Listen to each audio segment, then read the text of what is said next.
country's economy that you take from. Well, I have a It's on business. healthcare, Ask it's Dinah. on You want to know crime. what I do for a And then you living? want to Ask blame Dinah what I Pookie do and for a Ray living. Ray for all this crime. You brought Hold up on, a hold on. Ask black man Dinah what I do 85 for a who living. got I have a killed. real He business. got killed by you. Pookie and Ray Ray, that's you. Oh yeah, It's the same I'm a Pookie and difference. a Ray Ray It's now. the same coin. It's the I same have a real difference. business Both with sides. employees You like and to agents deflect your under me crime. You and go everything like deflect that. So you are every illiterate. black man is a Black Pookie and Ray Ray America, now. 65% make less than $37,000 a year. Yeah, but there's Address also that 2 million color. black men that in the Before you upper start class complaining like I about am. super chat, address So how the you bottom can't line, even the make bottom any line is this: money. Get if your you guys were income all up. that, you Get guys your be spending the concepts money on out before super you chats even like you approach me. do. Get You be your going on Whoa, whoa, like hold you on, hold do. on. One mic. before you even Nigerian approach came me through and deal again. with that. Nigerian came through again Deal with with the that diabetes in 4.99. your Hold on, neck hold on, hold color. on, hold on. We gotta recognize my But Nigerian. yeah, but how come Nigerian this came Igbo through again lady with ain't the super chatting? 4.99 holler. They With don't the know. 4.99 holler. Came through People had to again. come over here so they could build palaces back home. Did you know that? Yeah, they could have a retirement for their grandchildren to go to. Do you realize that?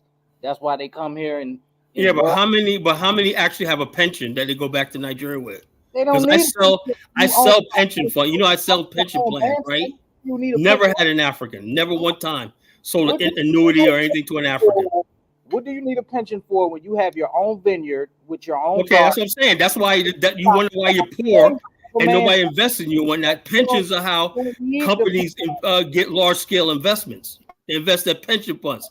How do you think Sony and all these people they tap into New York State pension funds? How do you think Las Vegas was built?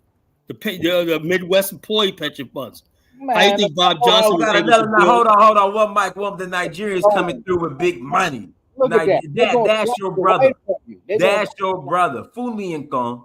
You're not doing what you do. Always beg. Now you got Nigeria over here. Fumi Income. Keep begging, Kala. Fumi Income. Shout out to another one. I'm Nigerian. I always donate. You're helping my brother Dinus. That's all I care about. Helping your brother, nothing. You guys are sitting there talking all smack about not.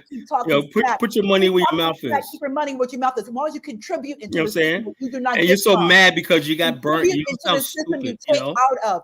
There is a Nigerian doctor who is dealing with your fatty liver. Oh, yeah, say okay. There's a Nigerian doctor. Why Kala gotta have fatty liver? Why Kala gotta have fatty liver? Insulin, Lord, you're insulin resistant. So the bottom line, this lady right here. I know she looks like I know.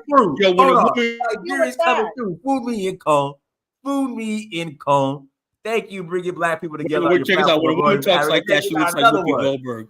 Thank you. Thank you for the $49.99. Yo, check us out, Dinus. Tell me this girl don't sound. She looks like Whoopi Goldberg's little sister. Tell me, Kala, why are you hiding in R. Kelly's closet? Yeah, I'm hiding in R. Kelly's closet. But the bottom line, I'm in a closet. I'm in a wall in my room. Why don't you get a bottom line is this: you won't show your face. I guarantee you one thing: you won't show your face. Hold on. If you show your face, I'll give a $30 super chat. Hey, Dinus, tell her to cam up, and I'll give you $30. Isley, go sing a song. You know what I'm saying? Tell her like this: she ain't got no man. If she don't ain't got no man. Hey, Kala, she said you got a fatty liver.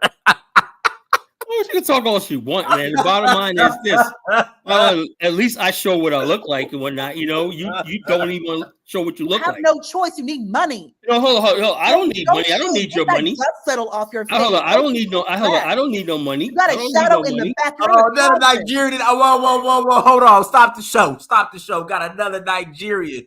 And listen, this is a night. Hold on. Stop the show. Hold on. This is Nigerian right here.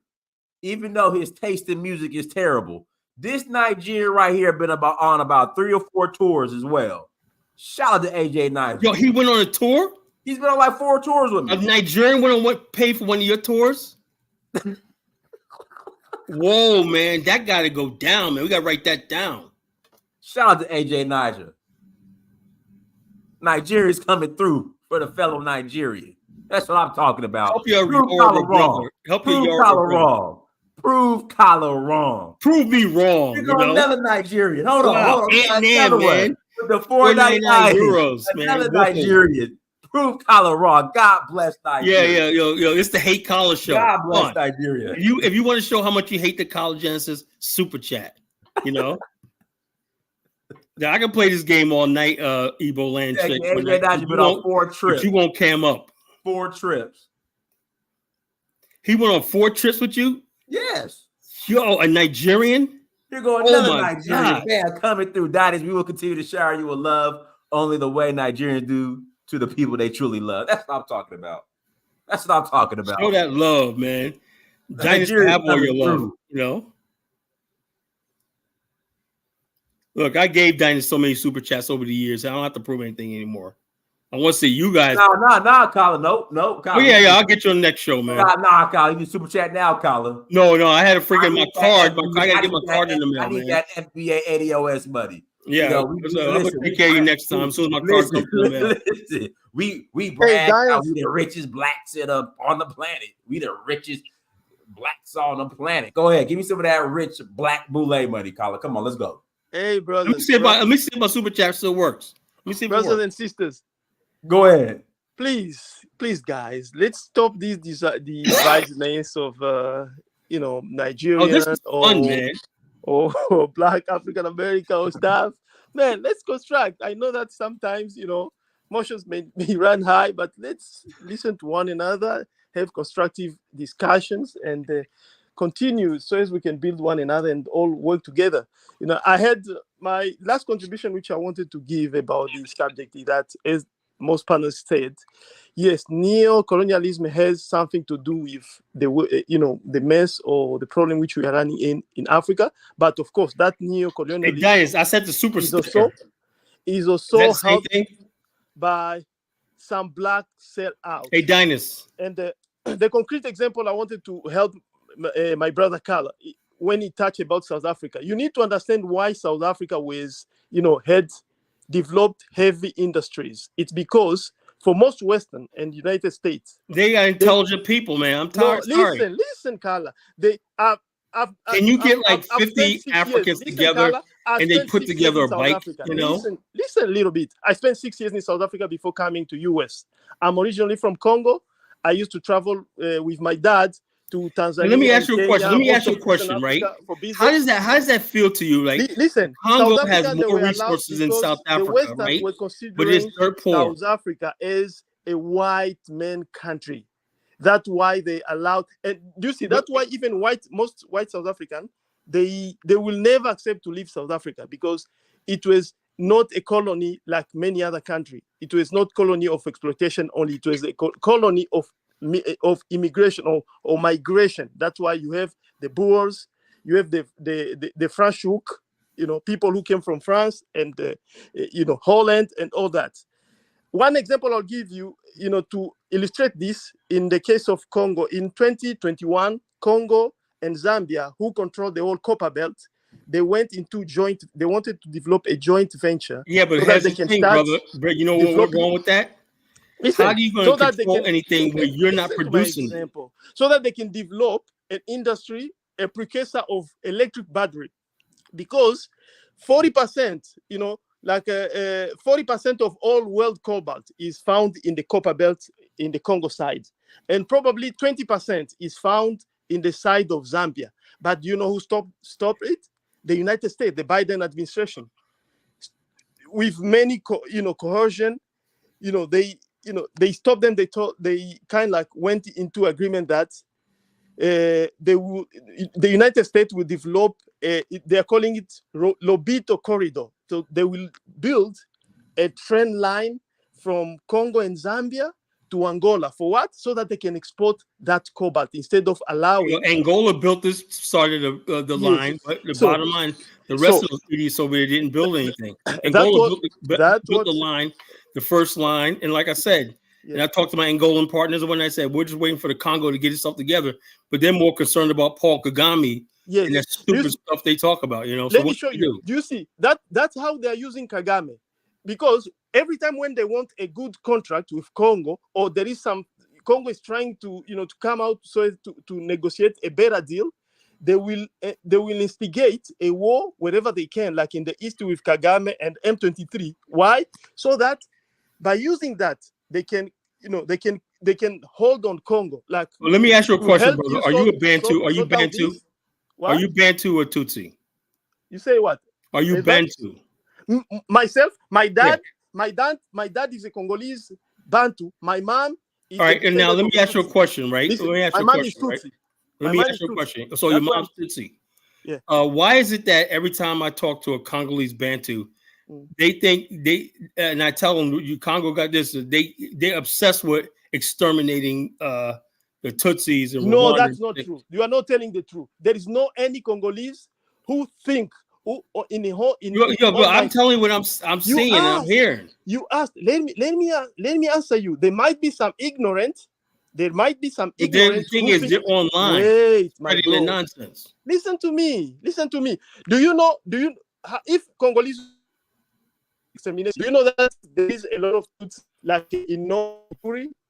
They're not Tutsi, but they are 9 or 6 of Tutsi. But there's Tutsi, a lot of Tutsi live inside Congo, like the land where they are surrounded by many Congolese tribes, but they never exterminate them. Because the group, armed group, and let me come again. There is a lot of misinformation propaganda when it comes to the situation between Congo and Rwanda. And this is a propaganda. Kagame is Hey, a your mic is Western Borging. You Borging. Kagame is a Western arm in the disposition of Congo. And if you want to know, read the book In Days of Blood. You can even read an article on the Black Agenda, which is a magazine which is pro-Black America and pro-Africa. You will understand. This is what is happening.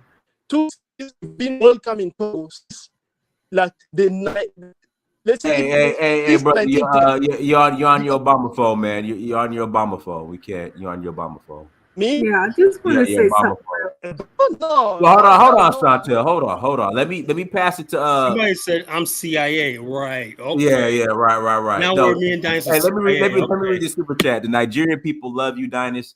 You are one of us. You are a confirmed son of the soil, as we say in Nigeria. In fact, Kala, a Nigerian girl came to Benin Republic with me this past January. Whoa, we're making progress here, man. Dang. Beautiful. Beautiful. All right, let me pass it to Big Black. Pause. Super pause. Hard pause. Hey, peace and Pan-Africanism. Now, y'all see y'all here try to jump on my brother Collar, man. First of all, we ain't gonna take too much African-American disrespect on the panel. You know, I cook good, Right. you know. Hey, you know, I just want to say this to you, Abe, first of all. Because I'm gonna start off not trying to be disrespectful, right? But I remember you talking about your experience at the work, you know, She was in lying. your work environment. She was lying. And I thought first that she was lying. But you know what? I think you mistook your work experience from, you know, just black women trying to Black attack woman is you. petty. But to, you know, like in every work environment, you know you have cliques, right? You understand what I'm saying? Like in most work environments are usually that little clique, and it's usually multiracial, right? You have that person that's the person that, you know, sucks up to the boss and everything, and she interacts with everybody. And you know, when you go to every work environment, it's always that one clique, and they all go to work together. I mean, go to lunch together. You dig what I'm saying? And you know, if they don't like a person, you know, if one person gets into it with that clique, all the clique kind of gangs up on that one person because they're not in the clique. Yep. And that happens all around America. Check it out, Dinas. You permit me for a second. I would cut off Big Black. Big Black. I'm doing my own show now. Check me out tonight, 11:00. You know, I'm doing my own show tonight. Stop by. Anyway, but check this out. I had to learn moving from New York to Virginia, right? That I simply was not accepted. You know, I really wasn't. You know, I really was not accepted by I call them the natives here in Virginia to this day. I've been here 30 years. And still, the people here just, you know, we don't click. Only people I click with is people from Jersey and New York, you know, that moved down here. We have like our own little thing. I do business with people, all the people I do business with and everything, black people from New York and everything like that. When the people in Virginia, local people in Virginia, it ain't is. So I'm going to take it personally. That's how black people are. They're very tribal. They're very, even though we're the same group of people. Now, imagine you being a Nigerian. They really ain't going to accept you. But once you win people over, then they love you. But you come probably Colin, that wasn't my experience with Nigeria. No, I'm talking about this lady right here. You know, she's talking about the black women don't like her and whatnot like that. That's how, like, you're not in their little inner circle clique, whatnot. If you didn't know them from like the second grade or whatever like that, and you can grow up together, have their experience together and everything like that, that's how a majority of black people think. You know, I had to learn that. You know, let me pass it to Wisdom Never Sleeps, and then I gotta pass it to Chantel and Kofi. The young man was saying he didn't know. No, Chantel, is Wisdom Never Sleeps her. I'm passing you after that. Good evening, nephew and panel. I've been listening off and on to everything. What bugged me in the beginning? Well, first, let's address what your title is. It's mostly about black sellout on this continent, in this country, and the other as well, more than colonialism. Because it seems like every time some people that you name was taken out, and a lot of people on the continent, it's always by the black hand or the black hand telling them everything. Even back in the days of the Moors that led the British in to a lot of places that the white British couldn't come themselves. So a lot of the Moors then led them in to those places in Africa. But moreover, just recently, let's talk about the sellout example. Taraji B. Henson, great actress, very great She actress. sucks. She's terrible. But could you please? Thank you. Thank you. I just had to throw that in. Sorry about that, brother. You're throwing too much in. Just listen, please. Thank you. Do some respect. All right. So she was crying and boohooing, crying about not being paid well. Everybody got behind her that dissed Monique when she was saying the same thing about the same people. And so, but by the time she got around to it, it was, oh, she's right. Oh, let's get behind her. But then she turned right around on the BET Awards, BET, Bet on Black, and started doing the Democratic dance show narrative about Project 2025. They never read it. In other words, they all of them do the same thing. You had the Black Caucus, the dead caucus, sit down when there was applauding about the low black, the job market, the percentage of black unemployment a few years back. They didn't applaud that because it was more about the party than the people.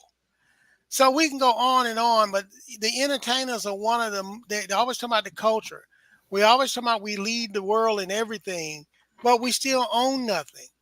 And we get on here and then we bash people in Africa. And I like to say to the lady early on, you forget that Nigerians been traveling and people from Africa been traveling long before there was Columbus discovered America. So just because they leave their country today and go in other places does not they mean that they just started that. That doesn't mean they're coming in here to the violent crimes of the hood. We're always talking about everything and everyone else but ourselves.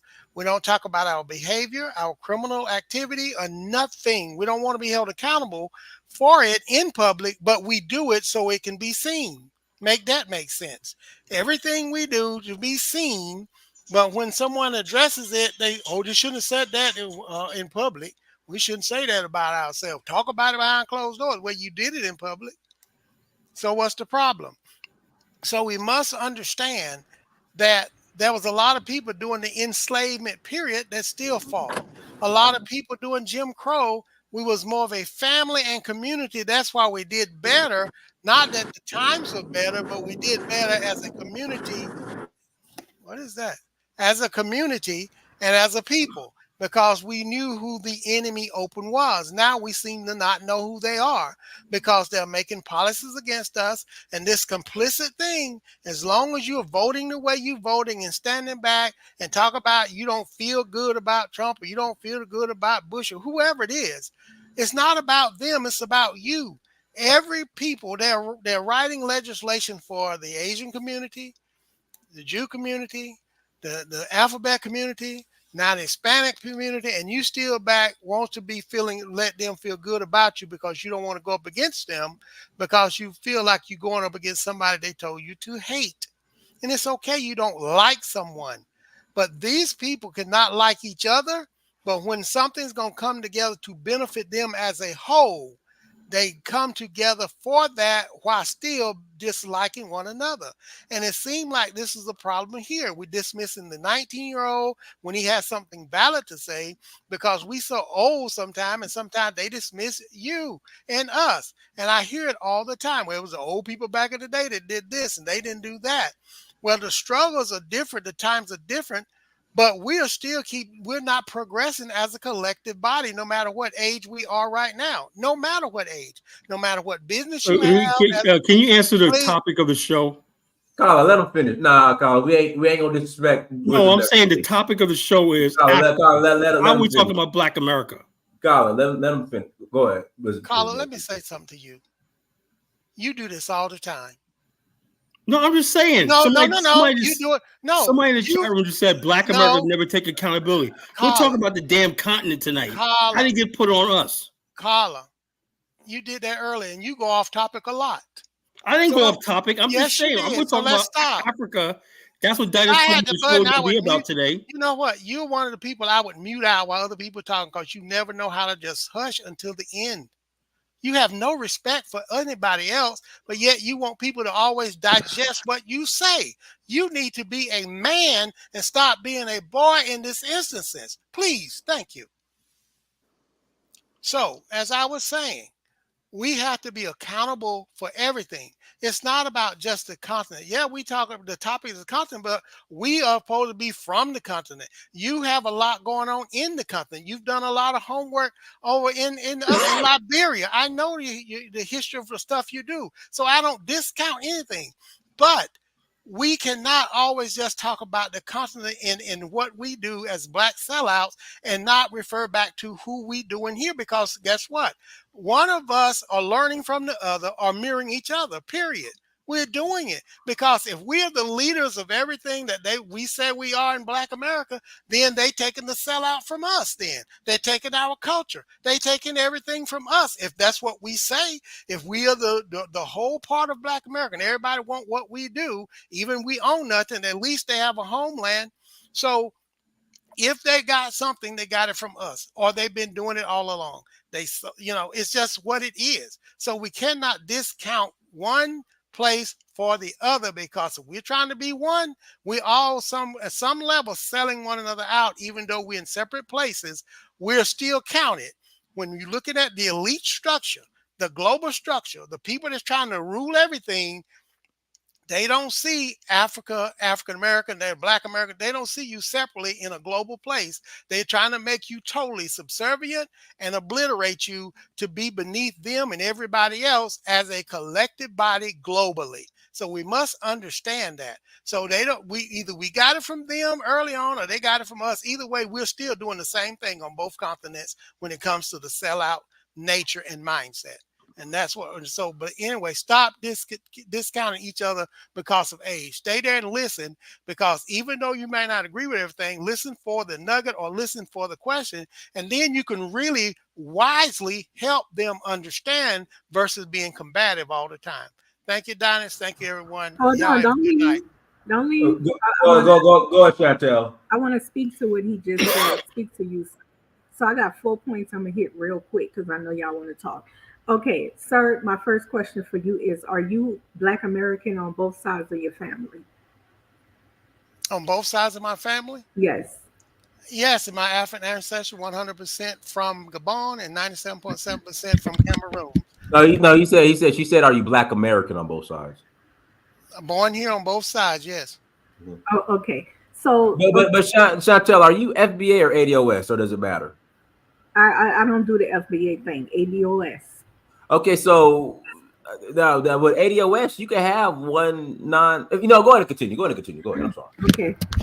So what I want to speak to what he had said. So when you are in our faces, in Black American people faces, you said that, okay, put it like this here. For Nigerians to come sit before us and tell us all of these things that we have not done, do you not expect us to pinpoint what they have not done in their very own land?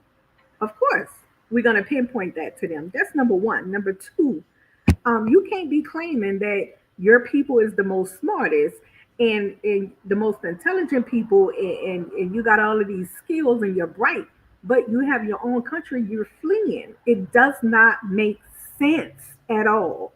All right, my other point is, the young man said he doesn't know of any, the latest inventions from Black America. There was a man who just invented a machine not too long ago. This man invented a machine that sucks water from the vapor to produce clean water. The military was the first people to buy his machine. That's a Black American man. Are you not aware, son, that a Black American Moses West? Yes, a Black American woman invented caller ID, the caller ID call waiting, the touch tone phone. There was a Black man by the name of Sampson, I think Henry Sampson. He invented the very first cell phone. The computer chip, the very first computer chip, Black person, sweetheart. The very first color monitor for the computer, Black person, sweetheart. I suggest that you go take a seat and study some more rather than trying to find ways to say they don't read books. They don't read books. Hold on 1 second. That Black Americans having everything you doing in this country was created by Blacks. All the fact that you can walk around here free and happy, any Nigerian, that's because of us. Okay, you guys need to understand that. And I'm gonna say this right here and be done. You almost made me forget what I was gonna say, Colin. I wanted to say that shit. 1 second. I forgot my point. Go ahead. Let me Yeah, that's say the this only real point. quick That's on the only point I response. was trying to say. Is Well, that well, Oh, Colin, can you let me read the super chats first. Shout out to Fosa again with the super chat. God bless the greatest black nation on earth and the descendants of Nigeria and the diaspora. Big one love, keep us all together. Yes, Nigeria is the greatest black nation on earth. Yes, it is. All right, go ahead. can you guys hear me? Can you hear Well, me? yeah, it's an actual nation. Afrodamis. I got Afrodamis. So I got Okay, no, Kofi. we don't. We hear you, but we don't want to hear you, Abradamus. I'm talking right now. No, The thing but is, Colin, the bottom line is, I was saying, but Colin, let me pass it to Kofi. can I just Afrodamis, respond to what she said? Let me summarize what she's saying. well, And Colin, look, you got, there's okay, you no got one. malice Colin, you towards got 30 anybody. seconds. You got 30 seconds. You got 30 Okay, seconds. Go okay, ahead. no malice Get to the towards point. anybody. But like my brother Kofi right here is in Ghana, right? He's African American, whatnot, loves Ghana, wants to be a Ghanaian and whatnot, just anything. But he just wrote an article I reposted and whatnot, and this guy basically understands who the heck he is. It seems to be that people think they could just talk smack about Black America and we're not going to defend ourselves. That's not Pan-Africanism. You know, that's not Pan. They're bringing their tribalism and their Negropeanism and their white man worship and whatnot into the discussion. Why we let people like Abradamus on the panel, I have no idea. Well, You know, this is he adds the open nothing to the panel, Colin. conversation. This is the open panel for everybody. You click on the link, you're more than welcome to voice your opinion. Go ahead, Kofi. I'm gonna pass it off to you. Diners. I'm gonna get off the panel after this. I forgot what I remember what I was gonna say. One statement to the man: wisdom never sleeps. I was gonna ask you because you had said that we learn from each other. I was gonna ask you, what do I know Nigerians most definitely come here and learn from African Americans, but what do we learn from them? What have they taught us that we have been using that we learn from them? Today's time, the modern days. A lot of your dances from your culture. If you're Oh, talking I'm about talking culture about and what you dancing, do, sir. I'm talking about academic. I'm talking about medical technology field. I ain't talking about no dancing. a lot of the stuff they have there is medical. They do a No, lot. no. They What learn. have They we teach a learned lot. There's an from them? African American man that built a medical center in Ghana. Why wasn't the Nigerians What participating have in we that? learned? Let him answer this question. What have they taught us that we using today from Nigeria? I When ain't talking you about dancing, sir. not just dancing, a lot of what you don't realize, a lot of stuff that you are being taught that you said you learned there actually was taught to Like the what? people that you teach. Your mathematics, for one, is what was come from your Well, yeah, from prove Africa. that. Prove Okay, so that. All Prove of mathematics that. it, come from a lot of the Nigeria. stuff has What come else, from sir? Yeah, where'd you read that from? Boo Boo the Fool's What Education? what else, sir, besides math? You saying that mathematics comes strictly from Nigeria that we've been taught in America. What a else? lot of What a lot of math is it? What math is a this? lot of Hold on, inventions let and him stuff answer. come from there Like as what, well. sir? Can you? What I inventions? need What inventions, inventions, Wisdom? sir. What inventions? Be specific. You have a lot of your cars and things like Oh, that. The a engine and car. stuff Are you is The fully car was made intelligent, right here in sir? America. The Patterson. the So, internet, Mr. the Patterson, internet, African the, American, created the first car. What? the internet Okay, as well. I'm done, What, Diners. Thank what you. this I guy? will This guy right don't here, man. Diners my cash app I card not think working, Wisdom but is don't sleeping. hit me today when I fix it. Let me Yeah, pass the code. Go ahead, Kofi. thank you for trying to insult. But one thing they Yeah, can man. never What's up? say is, Dude, give it go up, ahead. bro. Give it up. Give it up. You bombed. No, No, Give it up, but bro. on. I get he him was on. the never I'm living. let me pass it to Kofi. Go ahead, Kofi.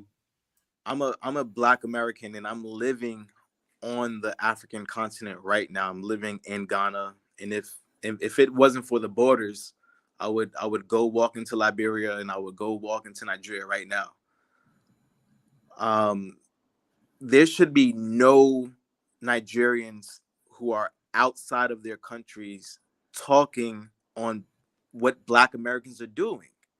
If you're not home, or if you're not on the African continent doing what you say you're doing in the United States, in Europe, you shouldn't be talking, and you shouldn't be talking on us. That's number one. A lot of you cannot go home because you just lost your accents. You have lost your culture, and you cannot go home. They're gonna call you a kata. A kata really means a Nigerian that lost their language. They're calling us a kata because they're looking at us as other Nigerians. But what it really means is a Nigerian who have lost their language because they've been outside the fucking country for so long. You have to to me, Nigerians are the most powerful. It is the most powerful country on the African continent. They're the most talented people, right? Now, if they tear down all these borders and let them run rampant, maybe we'll have a dynasty of one African that could unite the entire Africa. But because of these borders, we're stuck in these borders, and we're being dumbed down because we're inbred. Now, one thing about Black America, we were forced to integrate. We were forced to mix with each other, and that's gonna create a super African person. And that Oh, you needs know to what? I happen got it. on Well, the continent. Kofi, I just thought about something. Chantel, the Nigerian doctor that did the research on concussions and was really the ignited this whole concussion protocol and concussion studies in the NFL. But go ahead, Kofi. Go ahead, Kofi. I heard Commonwealth, Igbo land. She has a lot to talk on Black Americans stemming from slavery and them starting from slavery and them being slaves and Pookies and Ray Rays. The truth of the matter is Nigerian women are the biggest prostitutes on the African continent as we speak. Africans are being enslaved as we speak in their own nations. And that's why you guys have to run away. And it's making it so hard for Blacks who are forced to live abroad due to slavery to amount to anything and to pass their peaking point, because there's just nowhere else to go. Now, when we're coming back to Africa, there's just so much to do. There's so much to accomplish. You don't need a degree. You don't need to go to college to accomplish these things. A lot of the tech entrepreneurs that are leading, that are our world's leaders, they have dropped out of school. They created their own apps using the internet, and now they're billionaires, and now they're building humanoid robots that's about to replace us all. Now, the first African to do that is going to rule the entire Africa. And yes, there are Africans building robots. You know, Kofi, let me interject real quick. I'm gonna pass it back They to are you. building I'm robots. gonna pass it back to you, Kofi.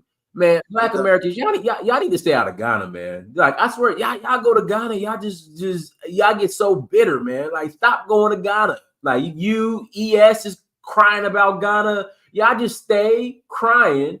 When y'all go to all the Black Americans that go to Ghana just get so bitter. Stop going to Ghana. It's Ghana. I blame. You know what? I can't even blame God. Stop going. Just Black Americans need to just stop going to Ghana, because you guys go to Africa. You go to Ghana. You get bitter. Then you start complaining about Africa from Ghana. Golly, man. Stay out of Ghana.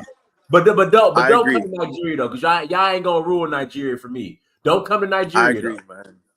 I'm sorry. Stay in Ghana. Stay in Ghana. I'm sorry. Stay in Ghana. Go stay in Ghana. I'm sorry.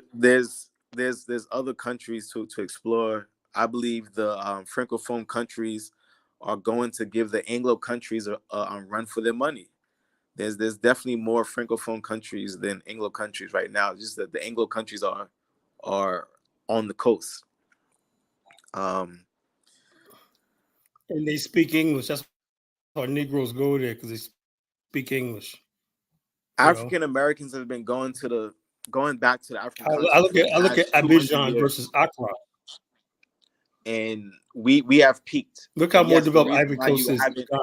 The reason why you haven't been seeing us all throughout the STEM world is because it's not there right now. AI is where it's at right now, and everyone is capable. Everyone with some data is capable of creating their own artificial intelligent systems and turning it into reality.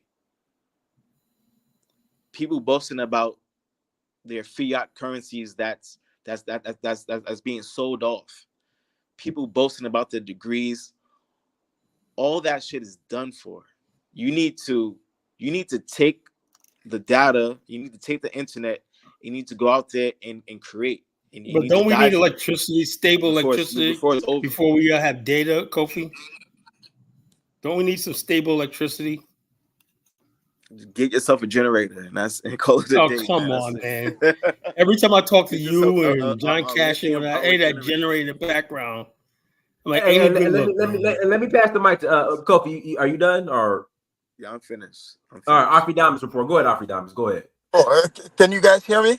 Yes, we hear you. Go ahead. Yeah, I'm gonna stick to the topic. I'm not gonna make this about the Unfortunately, yeah. blacks, since the blacks always like to, suck out all the air out of the room. Here's the thing: I saw Samuel Doe on the thumbnail. Well, nobody Whether asked you to come up here. whether he's a sellout, Samuel Doe is not a sellout. No, he's definitely a Yes. sellout. He's Hold on. definitely. Let me explain. Let me explain. He's an Samuel outright race Doe. trader. Samuel Doe is a revolutionist and he's a liberator. Here's Shit. why. Hell Hey, yo, out check this here. out. Wait, You Samuel Doe liberated before Liberia from 1980. civilization, Can I running speak? water, Can I toilets, and speak? everything. Yo, hey, Can Dennis, I get this speak? clown out of here. Get him out of here. Can I Get speak? this clown out of Samuel here. Doe. Let him finish. No, you Let him can't. finish. No, you can't. Samuel Doe liberated, the indigenous people of Liberia off of, white colonialism, all wrapped up in blackface. If it Oh, wasn't for okay. him, Liberia White was clothes wrap up colonized in for 140 years, by people who came. They are skin folks, but They they are built a not kin folks. republic, fool. Hold on. They enslaved them. There was no indigenous How can you Liberians. enslave somebody when you're the majority? Hold When on. you're in the minority? After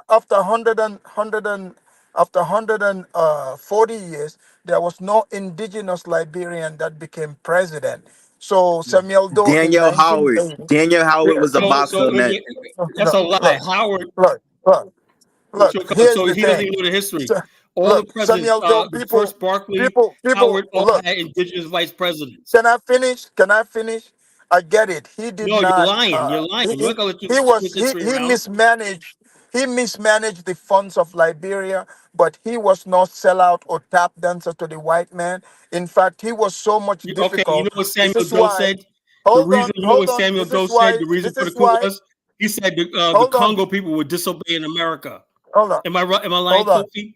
No, hold on. Remember Hold on. Hold on. when Samuel, Tolbert look. invited the Russians, the Chinese, the Cubans in, right? Also, Look. Are you Samuel Doe said that the are you Congo are you people, gonna let American me Liberians, talk? would disobey in Carla, this is America. not That's your why the show, coup man. happened. America's a This is master. not your show. He called Ronald Reagan the great This is communicator. Does that sound like a this is liberation to you? look. Here's the thing. He liberated his people. We changed the From what? trajectory of Liberia from Okay, so colonization. Diamonds, let me ask you this: Has Liberia worse off after Samuel Doe or better before? Well, right after Samuel Doe, there was war. So Why? technically, Why was there war? because the CIA, and the half Congo Charles Taylor, wanted, to avenge, the blood of his group, indirectly. So that's Charles what it Taylor was is. in the But administration of Samuel Doe. What are you talking about? he stole Taylor money. worked for Samuel Doe. What are you talking about? Hold on, and he stole money to sabotage his government. No, they And they said he said stole money, they but if you put know him. about Liberian Hold on, politics, they lie a lot. They put him in jail, in Philly, quote unquote. They ended up saying, "Oh, he escaped." How did he escape? Next thing you know, he's in Libya, and then he's got his own So let me army guess. You invading call the Liberia. America Liberia the Blacks too, right? You call them the What? Blacks, right? The Look, Blacks of look, Liberia. Carla, you just want me to talk about the blacks. I'm not talking about the Okay, you do, blacks but today. but the bottom line is this: you don't even know Liberian history. You don't know Look, anything you're talking about. look. I'm You're the not authority even on Liberian Liberian. history Why are you even arguing with me? You're because not even Liberian. because the bottom line that's my job is to set the record straight. I grew up next I to don't care where you Liberia. grow up. You don't have an education. You're an Oh, idiot. I'm more educated than you. No, What you're school not. did you go Everything to? I've seen from you over the years What is school? childish. You're foolish. What You're school did you dumb. go to? You're dumb. You're What dumb. what Everything. school did you Well, go check this to? out. I don't care what school you went to. If anybody gave you the degree, they ought to be arrested. Well, tell me, what school did you go to and what Okay, did I you went to study? college and whatnot, but I built a business without my college education. Sir, I built my own business too, which only white people solicit. Okay. Okay? That's the barometer. Only white people deal with his business, whatever the hell that is. Yeah, that's right. You know, I got business. I got business partners that this do is why business you with don't see anybody, me. black, white, This is why you don't see Filipino, me. This Mexicans, is whatever. look. You This is know. why you don't see me, making up stories, about I don't see Africans coming to my business. Yes, me, white people What business? I solicit. don't do no retail business and whatnot. You know. No, As you far as I said do. you do. You said you do insurance. You sound like a Yeah, I know, 419er. but hold on. But the bottom line, I'm just being honest with you. I'm being honest with you, right? Yeah. The type of insurance I do, I also do. I roll Look, group plans to individual plans.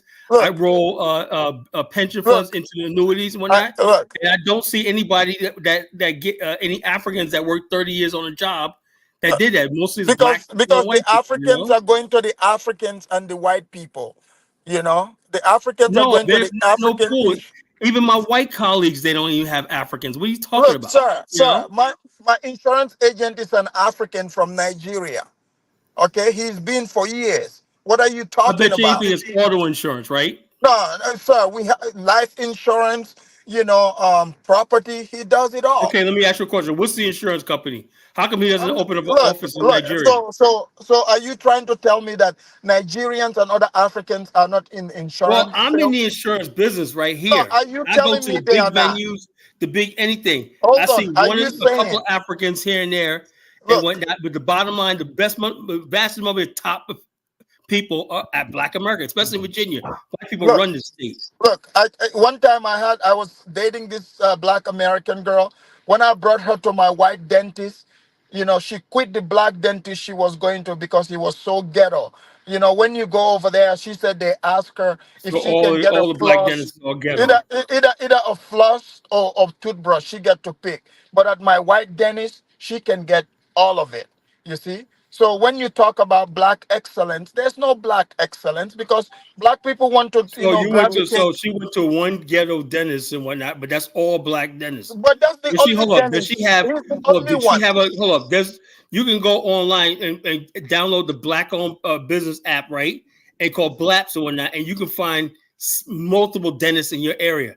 I'll pick up this app right here, I bet you. and I I found bet you they are businesses in my ghetto. area I did not know existed. Law firms, dentistries, doctors' offices that are black owned and everything.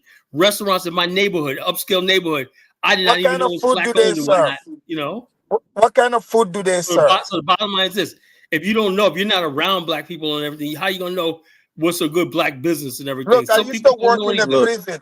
I used to work the in a real poor prison. people. Okay. Look. The real I used poor to work people in on a this chat prison. What do cannot you mean I'm show not their around black faces and people? they cannot display their Oh, names. he's been in prison. He sounds That's like the Uncle facts. Ruckus. I've been in prison, so I work I on used to. black I people. used That's to the work in facts. a prison. Stupid. I used to work on That's the prison. I work facts. on like If you're if you stupidest can't freaking show your thing I ever heard in my thumbnail life. and you can't and you can't show your name, you're working for someone and you're gonna get fired once you do that. So shut the fuck up. Look. I'm even Shut the like I'm fuck up. talking You're gonna about get fired. Liberia.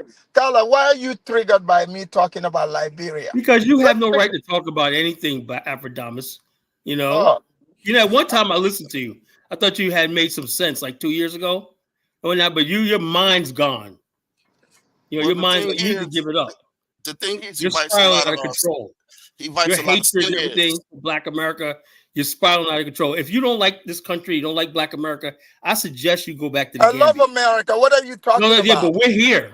We're here. We're not going I nowhere. love them, and I love the blacks too. You know what I'm saying? I I said you always love the say Black. this. Why don't you go over to Gambia and love us from over there? I love the blacks. Here You know what I'm we go. saying? Yeah, You love us want to from over sound like there. a We don't need you. you want to sound like a white supremacist, telling me to go It ain't back to white Africa. supremacists. It's like we're all Black America's tired, right? If you ain't with us in our struggle and we gotta go up against it, everything like that, get the heck out of here. Leave. Well, For God's sake, leave. but I'm not in black neighborhoods, sir. And It doesn't matter. We're my every place, business is man. You turn solicited on the by white TV. people. Well, you turn on the TV, we're there. No, I don't Everything you watch do TV. culturally. The I don't biggest watch movies TV. right now, Beverly Hill Cop and the Bad Boys when they're black. Everything we're all over the place. This is our culture. Okay, This is our fine. You dominion. know what, Carla? You You say got you me don't there. matter. Hold on. You don't have no representation in the media. Hold on. You So got me there. if you Okay. don't have a representation in media, why are you here? Go, leave. look, you got me there. You know, Beverly Hills Cop is my favorite movie, but you know, I'll just give that to you. But we have our own movie So, industry. so the You bottom know, line is this: Nollywood. you guys are this All one right, y'all. where you Let me haters. let me pass let me You pass the guys are mic. obsessed with Let us, me right? But you hate us. But you're obsessed with us anyway. You let go me watch our movies, you listen to our music, and you're talking smack about us. We're let tired of me you. pass the mic to Festus. Go ahead, Festus. My Nigerian brother. Go ahead, Festus. Hey, what's up, Dennis? Can you hear me clearly? I hear you. Awesome. So I'm just gonna be really short before you close out. I think it is really stupid that we have to debate us versus them, ordering ourselves. I mean, I'm Nigerian, and we all know what Nigeria is, so let's not even go into that. But I think we shouldn't bring our tribalist mindset over to the US and bash black people without actually understanding what their plight is in the US. When we look at the global pecking order where we blacks are, we are at the bottom. It doesn't matter if you're black American or black African, we are at the bottom. So this Exactly. us versus them, Igbo versus Yoruba, Nigerian versus black, and all that, it's just completely useless. And do you know who's laughing? All the races are laughing at us. And just like what Kofi said about Nigeria, and so much that's going on there. It just doesn't help ourselves actually fighting African Americans when we ought to learn from them. But ordering ourselves from them, staying at the white neighborhood and bashing black doctors, that's just completely useless. Doesn't make any sense. We're not gonna learn. And that's the same rule book that the white folks are gonna use, divide and conquer. When we start to fight amongst ourselves, Nigerians versus African Americans, Igbos versus Yorubas, them versus us, it's not taking us anywhere. We're just gonna spiral out of control, honestly. So that's just what I gotta say. Well, let me ask you a question, right? A couple of years ago, when Donald Trump said to Black America, "What do y'all have to lose?" Right? What did it for Black people? Right? We were on the fence about Donald Trump whenever first administration. We didn't say, "Okay, whatever that." He made a comment about African countries and shithole countries. Do you know to this day that's the number one reason why Black people in America don't support Trump? Because he called African countries shithole countries. Now, we didn't care about Africa. We wouldn't care. That's the one thing, even Black people who like Trump policy, when I would say, he called Africa shithole countries. But instead of Africans being grateful to that and saying, oh, you know something about Black people, maybe they do love us. Maybe they do care about us. Maybe there's something that we could build on. And then, so that's not true. It is freaking true.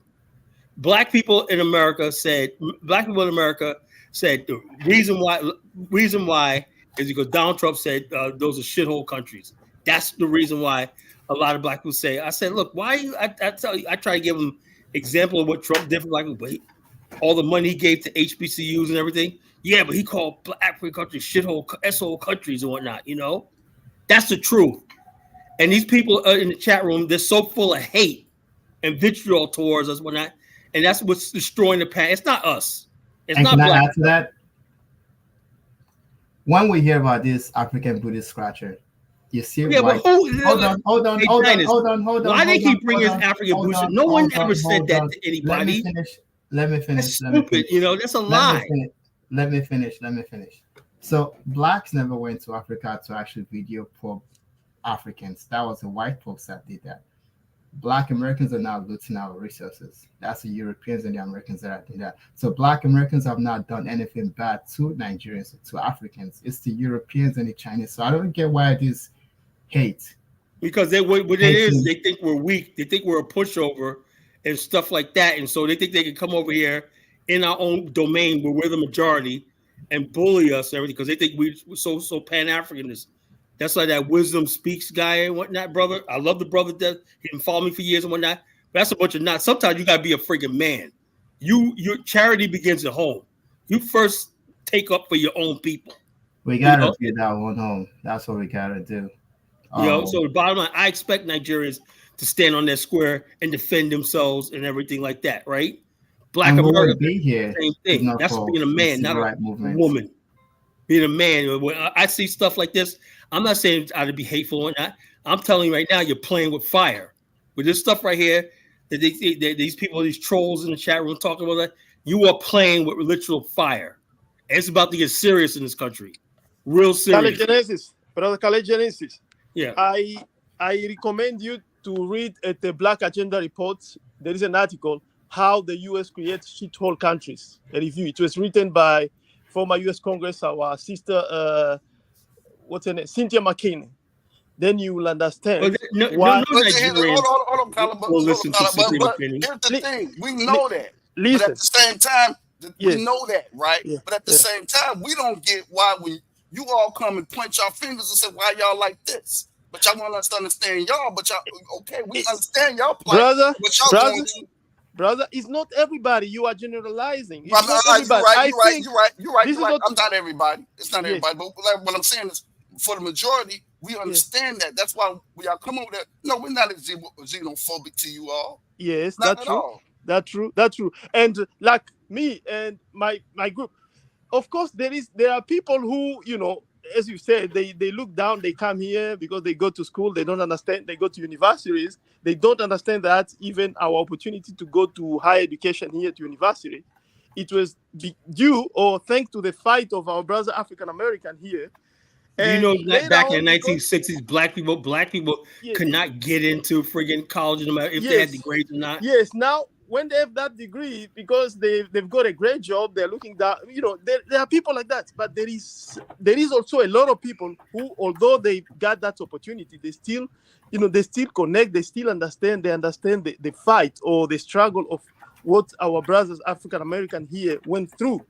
You know, so it's not and I think it's the minority who who treat people that. But also you have to understand that most of us, when it comes to US, we learn, you know, about our African American brothers through movies and through even the news with this media, CNN, because it's the one which is more bigger internationally. When they show news about our, you know, our black brothers and sisters here, other than music and movies, it's always negative news. It's the same for most African American here about Africa. You know, there were, you know, like 10 years back, before the popularity of social media, people here were still thinking that in Africa people lives on the trees, and there's no, you know, all houses in Africa, they are only mud. Also, I'm not saying So that this is let me say something, bad. brother. This is what I'm talking about, the disrespect. Ant Nam says Nigerians keep HBCUs alive. No, they don't. You know, no, they don't. Whites built these schools. We built these schools, you know. Yeah. White people contribute, but we built these schools, the faculty, everything like that. He Mm. says, so in other words, basically, he's dismissing all the great educators that Black America built for generations. All the people like Whitney Irving Young and all those other people that are products of HBCUs. Reginald Lewis, the world's first Black billionaire, a product of HBCU. Dismiss all that, basically, just to try to, like, Nigerians did all this like that. That's savagery and that's tribalism. Yeah, that means people who talk like that, you're I nothing wasn't but an for animal. that. I was against him when he said that, because all those contributions that all those inventors, African American or Black American did, because when they did those inventions are the one which we are using now. Although, you know, it's because like the example which they use it here about Zoom, it's because of the technology which that lady, you know, came up with. That's why today we have Zoom. Today we have, you know, robots, or we call traffic lights. It's because of invention of our brother African American. So it's like that. You cannot dismiss that because now probably in 10 years ago they didn't do much invention or whatever. No, it doesn't work like that. We are progressing, you know, and the same like the other brother who said, like the origin of mathematics. For example, if you go in history into like calculation or arithmetic, you'll find that the first system of arithmetic was found in Ishango, which is in today eastern part of Congo, in that civilization way around Semliki. So we have to find way of understanding or collaborating. That's why I'm always advising my African American, if the Nigerian don't, or some of Nigerian, they're trying to push away, learn Swahili. Let's collaborate. You know? All right, guys. Let me say something real quick. Okay, then we're going to close out. Go ahead, Mr. Yeah, I don't. Let me add real quick. Let me say this real quick. Instead of us bashing, well, let Sleep go. Then I'll pass to you, Preston. We got to close out. Yeah. So Carla, I don't take anything y'all be saying personal. A lot of people do that. But anyway, let me say this. Because I didn't have my notes in front of me when you asked me what they invented or she did, Chantel. Did you know about the CAT scan machine? You know that was invented in Africa, right? South Africa, that we use today. You know that the creepy crawler, the pool cleaner, that everybody enjoy pools here more than they do in Africa, that was invented there. In my own backyard of Cameroon, you heard of cardio pad that the EMT No. and people use today. It's called a cardio pad, but they use it today in EMT when they go to the person's house or rural areas and they need to check on their heart or monitor their heart. That came out of Cameroon as well. So even in medicine, long before there was a civilization here, they was doing autopsies, embalming, and all these things, skin grafts and surgeries from Africa. So when you can't discount, I'm never saying we didn't invent things like the gentleman was talking about the traffic lights and all that, but a lot of We the are more stuff than in traffic medicine. lights, brother. Oh, I know that. I know. I said that's what he brought up. I said things like he said. It's a lot of things that was invented by the African American here, the Black American, whatever you want to call it. There are a lot of inventions that's never taught and it's hidden that we have to come across. That is true, but we cannot say that, like she was trying to say, that African didn't invent nothing that we're using or taught to use here today, and No, that is so false. Wisdom, let me speak. Gala. I gotta pass it to Festus after he's done, and then we're gonna close out. I'm done, but go ahead. I just want to. Oh, and the thing she was talking about, the always traveling. Well, we're saying nothing about all the invasion of the illegal immigrants coming in here, but we pinpoint when somebody leave an African country. That's kind of wrong to me. Oh, well, what about the fact that with the illegal alien invasion of Americans' borders, taking jobs away from lower income Black people, and that Africans see themselves as immigrants, not as part of the Black community. Carla, let me pass it to Festus. Go ahead, Festus. Yeah, sure. I was just gonna say, based off of what Justin had started, we Nigerians should not join the white folks in bashing African Americans. We shouldn't do that. African Americans never did anything bad to us. The white folks did. So it's senseless for us to start to bash Black folks. What have they done? It's just useless. Instead, we need to focus on building our own countries, like Dubai. We have the potential to do that. So that's what we need to focus on, not on bashing African Americans. They've never done anything bad to us. They don't loot our resources. They don't kill our leaders. It's the white folks that do that. So if Justin is there somewhere, they need to pay attention and stop bashing African Americans. That's what I gotta say. All right, guys. Hey, everyone, thanks so much for joining. Let me read your super chat. Shout out to Theo. If governments don't collect tax, don't nationalize natural resources, and don't borrow, how are they supposed to raise the money it takes to run a country and deliver public services to its people? All right, everyone. Thanks so much for joining. Like, share, subscribe. Until next time, family. Down. It's Research for Rural. Peace.